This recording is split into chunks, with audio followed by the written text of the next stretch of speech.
Tout d'abord, bonjour et merci pour votre accueil. Ça sera effectivement la 66e édition cette année. Pourquoi elle nous tient à cœur? Parce que c'est quand même une épreuve, je dirais, top niveau, qui met en valeur le patrimoine haut-marnais maintenant depuis 4 éditions et au bois.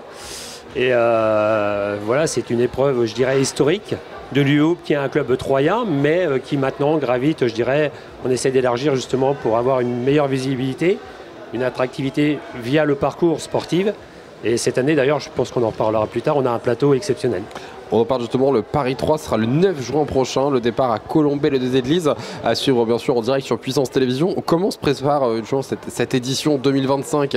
Est-ce qu'elle est différente d'autres années? Est-ce qu'il y a des nouveautés en termes de parcours ou alors justement un tableau important qui se prépare? En fait, pour tout vous dire, l'édition 2025 n'a pas encore eu lieu, qu'on a déjà reçu l'inscription pour l'édition 2026 de l'Union cycliste internationale. Donc, effectivement, c'est d'une année sur l'autre quasiment. On remet, même s'il y a quelques mois un peu creux, on va dire septembre-octobre, mais c'est une édition qui se prépare quasiment d'une année sur l'autre. Et on est entièrement bénévole, il faut le savoir, l'organisation. Et on a plus de 200 bénévoles qui sont sur le parcours, qui tiennent tous les carrefours qu'on traverse des communes. Et c'est la passion qui nous anime, parce que sans passion, on ne pourrait pas organiser des événements de cette ampleur. Vous allez dire 200 bénévoles, j'allais vous poser la question justement comment un événement comme celui-ci tient. Donc c'est les bénévoles effectivement qui sont là pour toutes ces communes justement qui sont visitées, que ce soit ici dans la Haute-Marne ou non, dans les voisins de l'Aube, hein, comme c'est alors je vais pas dire non, le nom l'indique pas, hein, parce que Paris 3 ça aurait pu être le Colombey 3, mais effectivement de Colombey jusqu'à effectivement le 3, toutes ces communes qui sont visitées. Est-ce que vous avez des ressentis, effectivement des retombées que ça peut avoir pour ces communes traversées, ces communes de village départ, de ville arrivée comme celle de Troyes? Je dirais déjà que la commune de Colombey qui nous accueille depuis 4 éditions est vraiment enthousiaste, même si elle n'a pas besoin du vélo pour mettre en avant la commune, bien entendu, bien avec sûr. La Croix de Lorraine, etc. Mais voilà, je dirais qu'on apporte un événement à petite dimension du Tour de France. L'an passé, ils ont eu la chance d'avoir le Tour de France et le Paris 3. Ensuite, donc, ville cyclisme. Nous, alors, dans les voitures, quand on traverse les communes des différents villages et des deux départements, on voit la ferveur. La météo, il fait pour beaucoup. Bien sûr. Je dirais la place dans le calendrier aussi, parce que c'est sûr que par le passé, on était au mois de mars et les conditions météo n'étaient pas forcément adéquates par moment. Mais là, depuis 4 saisons, on va toucher du bois, qu'il y a encore une belle météo.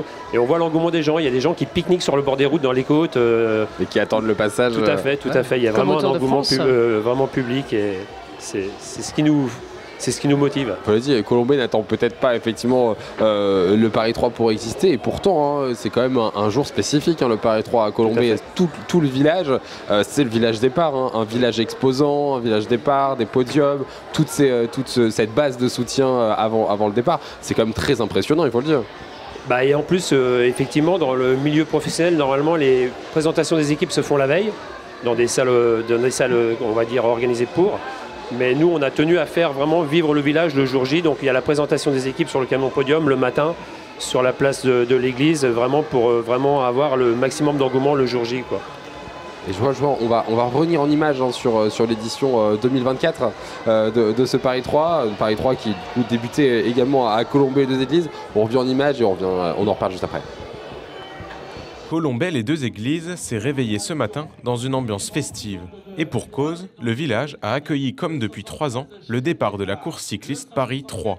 Une première mise en lumière sportive pour Colombey avant 2 autres événements prévus dans les prochaines semaines. On commence par le Paris 3, donc c'est un coup de projecteur qui est déjà au niveau régional. Ensuite c'est la flamme olympique qui arrive, donc là ça revêt un caractère national. Et puis avec le Tour de France, c'est le caractère international, bien évidemment. Donc les retombées, on les a immédiatement par la fréquentation du public, comme vous le voyez aujourd'hui ici.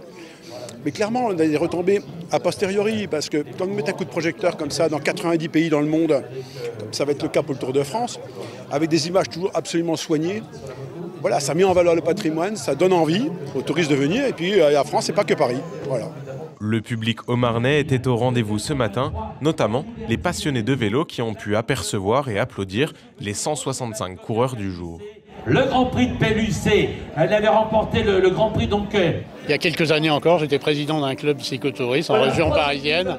Et j'habite maintenant dans la région et Paris 3 c'était l'opportunité de venir voir qui était au départ. Comme c'est des futurs néo-pros, donc c'était intéressant. Je suis venu spécialement à Paris 3, c'est parce que j'adore le vélo. Ça fait des années que je fais du vélo, j'adore le sport. Et puis c'est l'une des plus grandes manifestations qu'il y a dans la région. Cette course cycliste historique regroupe 23 équipes amateurs ou semi-professionnelles. Les coureurs sont souvent des jeunes espoirs qui viennent s'essayer sur un parcours sélectif et relevé.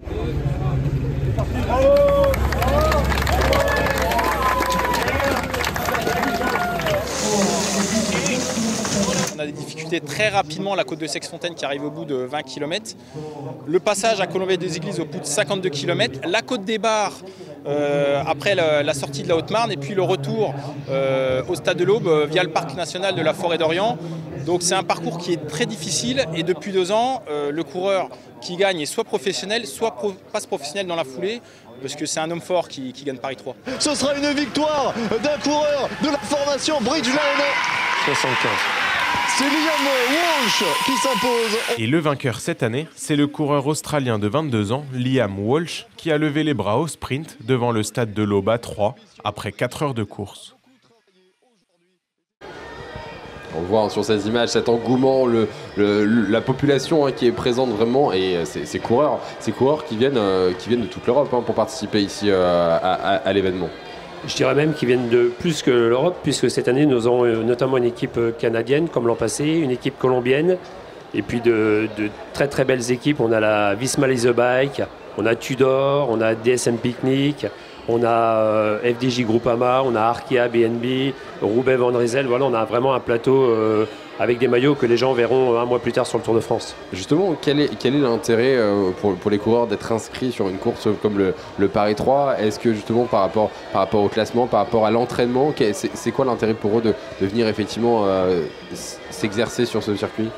Disons que c'est une épreuve avec un parcours vraiment très très compliqué parce qu'on a beaucoup de dénivelé en début d'épreuve et à la fin avec les lacs où c'est beaucoup plus plat, mais c'est pas très très évident à gérer tactiquement pour les équipes parce qu'il y a des échappées parfois qui vont au bout. Comme l'an passé, il y a un Haut-Marnais notamment qui s'est fait rattraper à 200 mètres de la ligne. Voilà, c'était vraiment sur le fil du rasoir. Mais je dirais qu'on gagne notre légitimité par la qualité de l'organisation et par le parcours proposé. Et la meilleure réponse, c'est le plateau qu'on a cette année des équipes professionnelles qui nous rejoignent. Et je pense que ça va aller crescendo pour notre plus grand plaisir.